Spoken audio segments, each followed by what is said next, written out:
Hello and welcome to Miniatures Rundown. I'm Josh. I'm Mitchell. And we're adding Lookout Sir to Age of Sigmar.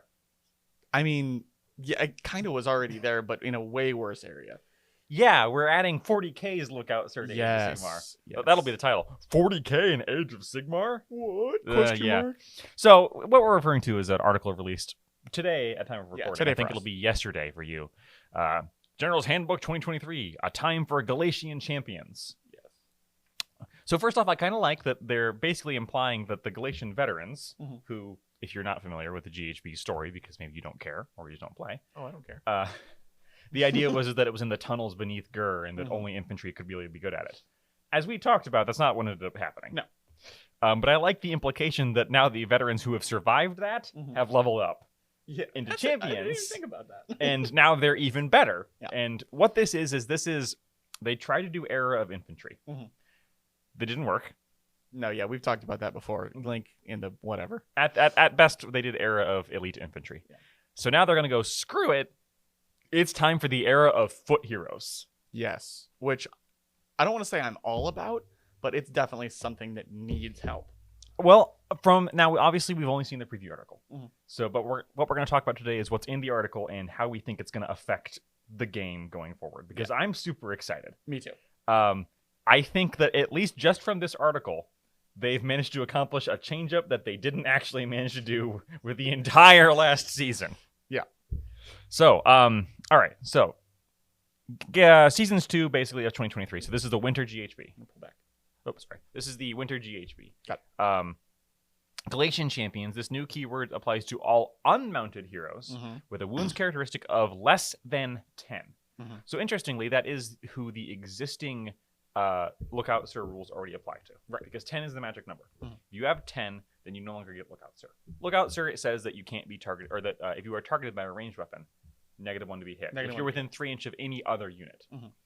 So now, what it is that the key to victory, which is a buff they get, if you are within 1 inch of a friendly battle line unit, you cannot be targeted by enemy missile attacks. Which is amazing. So that's basically kind of like 40k. Right. I don't think 40k, well, 40k doesn't have battle line, so they don't do that. It's if you're within 3 inches of a unit that has 3 or more models, or I want to say like a non-vehicle unit that has X or wounds or whatever, but it's very similar. It also, I didn't notice it in the article, but in the video, it did say non-unique. They put a little asterisk at the bottom of the article. So no named heroes for this. Okay. So no Light of Atherion. I was like, Radukar? Gotrek is a no. Oh, yeah. No, Gotrek with this thing would be funny. Actually broken. Yes. And it might be actually broken. We don't know. That's true. Like I think it's fine. We just don't know enough, you know. We don't know because we don't know what the battle plans are. Yeah. But that's not. So that already is immediately a game changer. Yeah. Because so much of this game is about, if you have the ability to, sniping support heroes. Yeah. Those 5-6 wound, anywhere from 3 to 5 up to 6 up save support heroes. How many armies, just off the top of my head, really love or rely on those? Yeah, quite a few. I mean, I've had games where I'm like, I bring this hero that has this cool buff that gives, and it's just like, and it's dead. Yeah, and it's gone. Yep. Daughters of Cain. Yeah. They love this. Now, see, I mentioned earlier before we started recording that Tzeentch doesn't really care about this, but no, Tzeentch has a bunch of buffs that it can give all their infantry. Like the one guy that's like, hey, all of you have +1 to hit. Wow. I think there are a bunch of heroes that this change alone means that you never looked at them because, okay, I could bring that, but he's going to get shot off the board. Yeah, he's just going to die immediately. So I don't bother. -1 to be shot is not good enough to bring this character. It's too easy to immediately undo it with a buff, a +1. Cities of Sigmar loves this.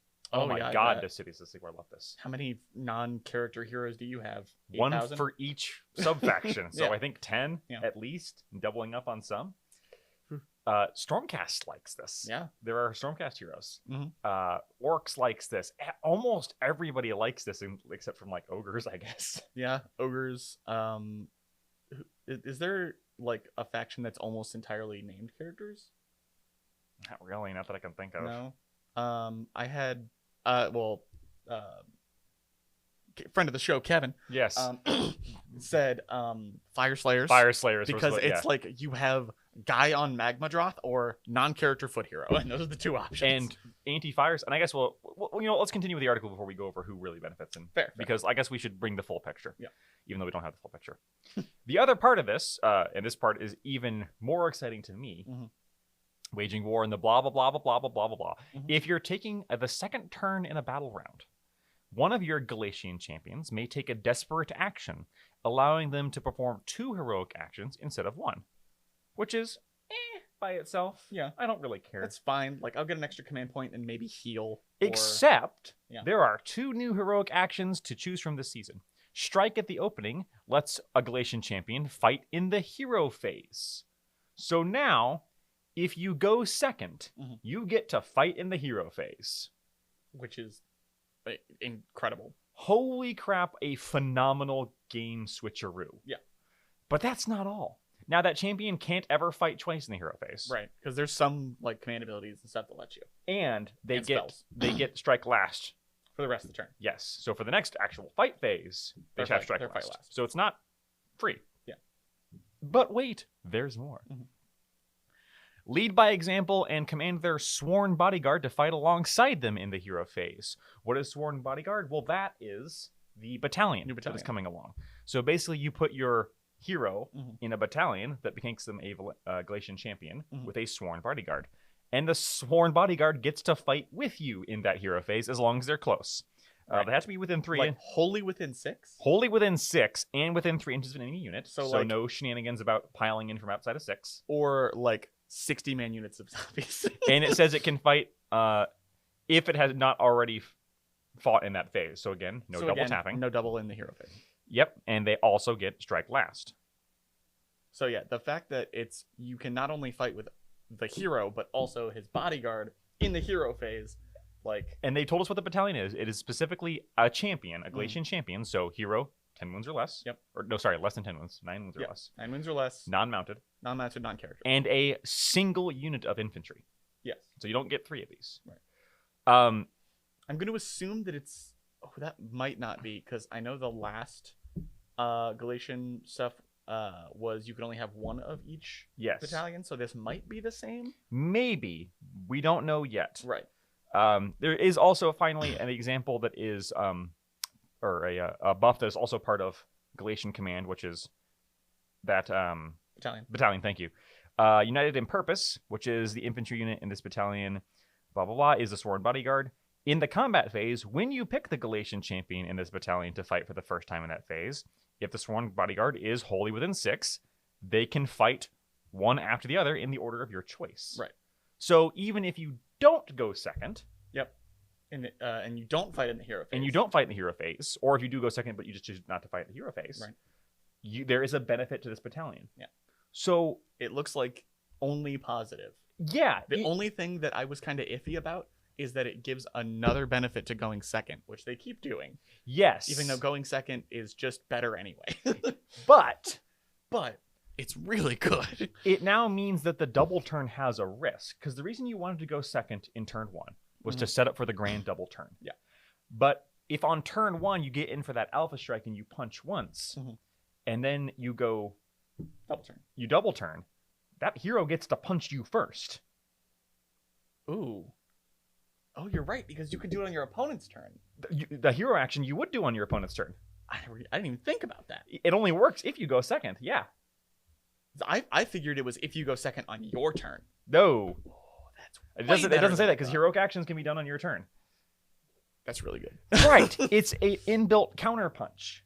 Okay. You know what? The only thing that I didn't like, I like now. So now it's because it's not perfect, because that still does give you a benefit to going second in that. If you're facing an alpha strike army like Iron Jaws who want to get into you turn 1, that does still give you a benefit, because in your fight phase on your turn you could like fight the hero phase. Yeah. But if you do that, then you're striking last in the combat phase. Right. So in one fell swoop, we have first off a reason to bring sub 10 wound heroes. Yep. Which there was not really a reason for. Well, there was a reason beforehand. It was if they had really good support abilities. Yeah. You know what there was never a reason to bring? A sub 10 wound combat hero. Yep. There is now. Yeah. What I was gonna is that the end of the article? Not quite. That's the end of the article. Okay. But it's not quite the end of my one fell swoop. Okay. Because we have a reason to bring 10 sub 10 wound combat or support hero who would normally be too squishy. They are no longer too squishy. 2, we have a reason to use the dang battalion for the season. Right. Because Lord knows by the end of this season, people had kind of just stopped using bounty hunters and veterans. Yeah. It was because people were like, oh, bounty hunters is too good, so let's stop taking veterans. And then the counter to that meta was, well, people aren't taking veterans anymore, let's stop taking bounty hunters. Right. And 3, a reason to sometimes not go second in the first turn, or to go second in the second turn, or at least I won't go that far because that double turn is still almighty. Yeah, it's huge. But this is a slight risk to that. Yeah. And it can be mitigated by not having your guys in combat with those heroes or whatever. Yeah. And them being a 9 wound unmounted support hero or combat hero, they're probably not that fast. Right. So this isn't perfect, but they've managed to do what they could not do last season. Yeah, I agree. Give us a battalion to use, give us heroes, give us something new to use, and change up the go first meta. Actually help something that needs help. Right. And at first they were like, monsters! And we're like, okay, we were doing that anyway. Yeah, we were already doing monsters. We were already doing hero monsters. Yeah.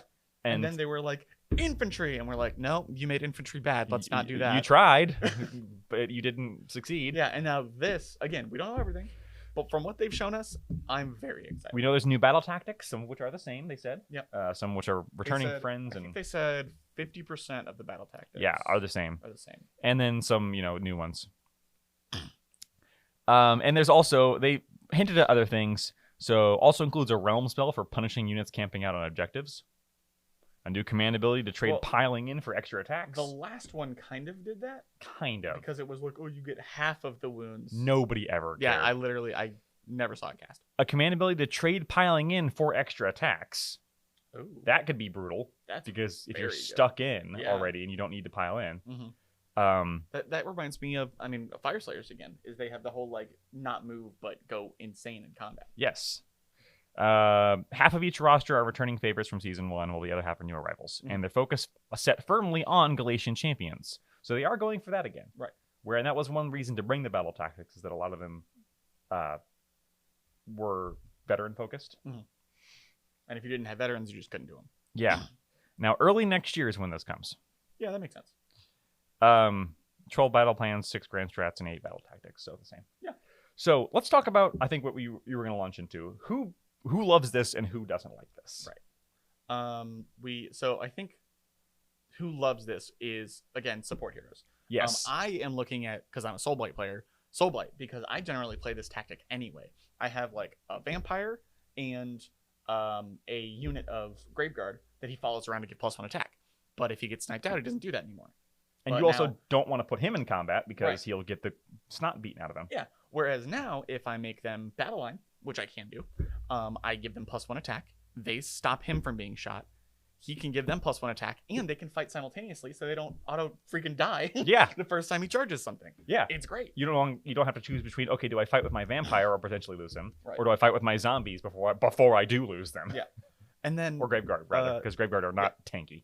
No, not really. They're slightly more tanky than skeletons, but also way more expensive. In the scheme of things, Graveguard are not tanky for their points. And then similar with the Necromancer, where he's not getting into combat, but he certainly doesn't want to be shot. I couldn't decide where you good with that? Sorry, yeah. Just slip it down the front of your shirt.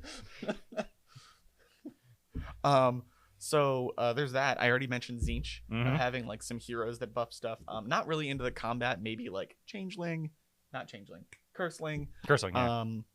And I don't remember if the Ogre Thaumaturge is 9 wounds. I think he is. He's more than 9. I think he's 11 or 12, isn't he? Really? He's pretty beefy. I don't know. I might be wrong.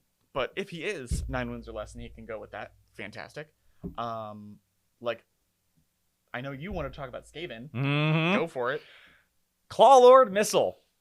Oh, no, not this again. Well, no, because it's no longer the same. Okay. Because the Clawlord Missile was a joke where you beefed up one Clawlord, buffed the heck out of him, and sent him in to die in glorious combat. Nowadays, it's you have a Clawlord supported by his Stormvermin bodyguards, Yep. who in Skaven are already 2-up warding his butt. That's true. Because they are, or it's with Yeah, anybody with Stormvermin already ward all non-mounted heroes, so basically not thankful, at a 4-up, and then with Clan Verminous, it's a 2-up. Yeah, which is already really good. Yes. Now add that to all the stuff your Claw Lord can no longer get shot out, and the Claw Lord, by the way, gives +1 attack. He's one of those. Right. Claw Lord is a character who is a very good support piece, very cheap for his 6 attacks. Yeah, I remember talking about making him a wizard and sending him in with. Yeah, like it was always kind of implied you sent him in to die. Yeah. Because he wasn't going to survive that clapback. Right.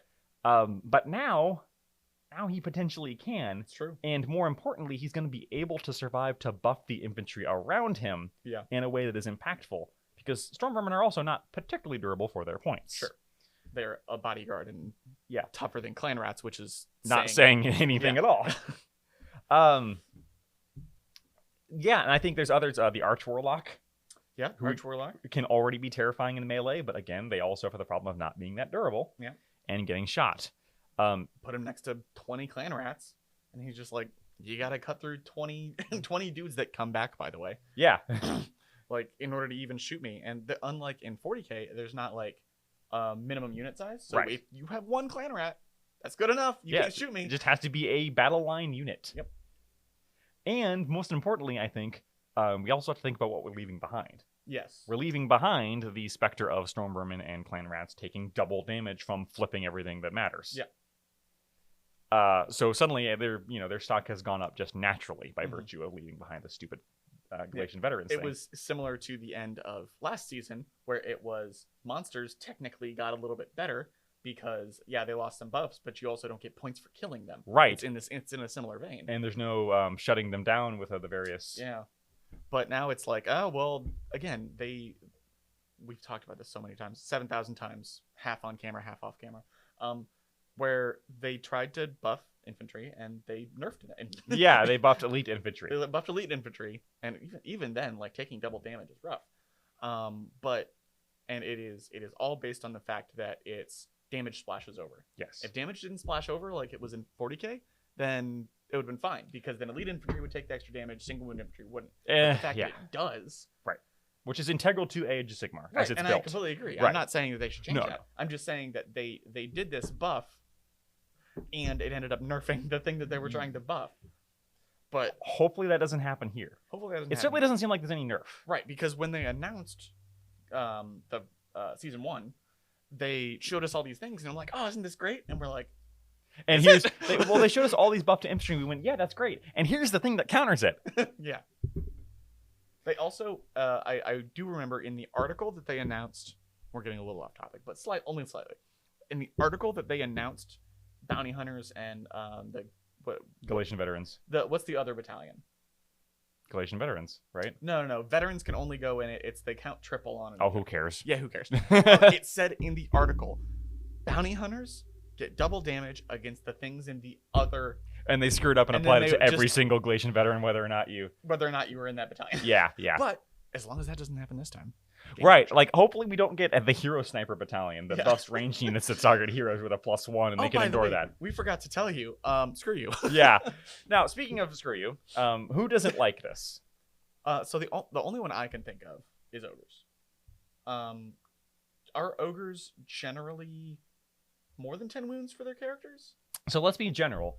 The one thing this does not buff somebody who did need a buff, there's this kind of nebulous zone where you have unmounted heroes, sub 10 wounds, who can get benefit from Lookout Sir. You have monstrous heroes. And then you have this gray area of mounted heroes who aren't monsters and don't get the benefits of being monsters. But they have too many wounds to get Lookout Sir. Right. The Venari Regent, the Lady of Vines, Dryka, all of these characters who are like 10 to 12 wounds and can actually kind of suck because they're actually easier to kill than somebody who does get that -1. That's having true. one more wound is not, like, with the -1 to be shot is not good. Yeah. But it's better than having one more wound that locks you out of it. Yeah. There's giving Caradron heroes tough as old boots that increases them but their wounds by 4 is worse than not doing that in many cases, because they can no longer benefit from Lookout Sir. Nice. There is one of the mounted heroes in Slanesh that's so there's 3 mounts. Mm. There's the little baby one, then there's the medium one, and then there's the one, those 2 combined. Those 2 combined is over the 10 wounds. Yes. So nobody ever takes it. Yep. That's generally who doesn't like this. Yeah. Not by virtue of it making them worse, but by virtue of them not. They probably that was an area that might have needed a buff. Yeah. But like this doesn't hurt them, it just doesn't help. And I say Lady of Vines, she's one of the better characters in Sylvaneth. Sure. Draika's not, but that's a different problem. That's a war scroll issue. Faction wise, who doesn't like this? Ogres maybe. Yeah, I don't know if their characters are they're non. They tend to sit around like 8 or 9 wounds, I think. Okay, so they're mostly okay. They'll probably be fine. I'm gonna say the 2 I can think of immediately are Caradron and Lumineth. Okay. Because those are 2 factions that primarily like to play by sniping out your support heroes in important pieces. Oh, the shooting aspect of it. Yes. Okay. Caradron especially. Oh, Caradron plays by an Alpha Strike of remove the... Caradron does not win Mhm. by applying Alpha Strike damage across the board like Tau and 40k do. Yeah. Where they're just like, shoot everything before they get to us. Yeah. Caradron doesn't have the gun firepower for that. Right. Like, contrary to popular opinion, they don't have that, like, an obscene amount of shooting damage. Mhm. What they have is enough shooting damage able to be applied where you want it at any given time. Right. Which is generally in the squishy bits. And now those squishy bits can't be shot. Mm-hmm. You have to clear out a whole unit before you can shoot And that. Caradron's not good at that. No. They hate it. Mhm. Lumineth, slightly different because Lumineth's new book is a little more versatile. Okay. And by a little, I mean a heck of a lot more versatile. No longer are they slave to Sentinels. Sure. But Sentinels are still very good. Yeah. And they and their bow riders are still kind of more about shooting support heroes. Mhm. Can't do that no more. Well, I feel like of the 2, Lumineth has a higher chance of killing a whole unit first. Yes. Yeah. Lumineth is also more versatile in other ways Just in general. than Caradron, who are kind of one note. Right. I'm trying to think if anybody else plays that way. Like Sure. that kind of scalpel thing. That shooting based. Cities of Sigmar, arguably. Sure. Perhaps. Cities does everything a little bit. And they're also a very old book right now. That's true. They're not Gloomspite gets old and bad. But they're... But Gets is going to get a new book first. Yeah, Git's going to get a new book first, and Cities is about to be replaced by... Dawnbringer. Or Dawnbringer. at least, we don't know what the heck's happening with that. Yeah. Cities is kind of, whatever. Yeah. Because they are also ranged firepower that likes to surgically remove things. Stormcast, Long Strike Raptors don't love this. Sure. But they're not, like, reliant on that. Stormcast still have fulminators. Yeah. Whereas Overlords, that's kind of what they got. Overlords probably hates this change the most. Yeah. Because their entire shtick is... killing the heroes and then dealing with everything else. And they don't like having foot heroes on the ground next to their troops. It's true. And there is no rule about this that says if your hero's in a garrison that he counts as being next to those battle line units. Right. So Are they the only garrison? Yeah. Okay. Seraphon can garrison their pyramid. Fair enough. In the same way anybody can garrison any terrain, technically. Just nobody ever uses it or cares. I didn't even know that was a thing. Yeah, it's not used much. Cool. Especially with the monsters being able to run around and just like kick over terrain. Yeah. But yeah, there's way more benefits to this that I'm seeing than negatives. I guess that's going to bring us into the final stage, which is, in general, what's your opinions on this? I think it's fantastic. I am very excited. I am looking forward to, first of all, stopping Galatian veterans from being a thing. Yes. I'm And- excited for what we're leaving behind as much as I am for what we Yes. are gaining. And also the fact that, like, I love when the balance works out to be, like, guys that don't see play now see play Yes. because of this new change. Some people hate that. Yeah. I don't agree. Yeah. Some people will say that's very cynical of Games Workshop because they're constantly trying to get you to buy new models that you didn't have. First off, if you buy all the models in the factory, you don't have to worry about that. Yeah, that's true. I mean, and that's where we both are. Because we're suckers. Because we're suckers.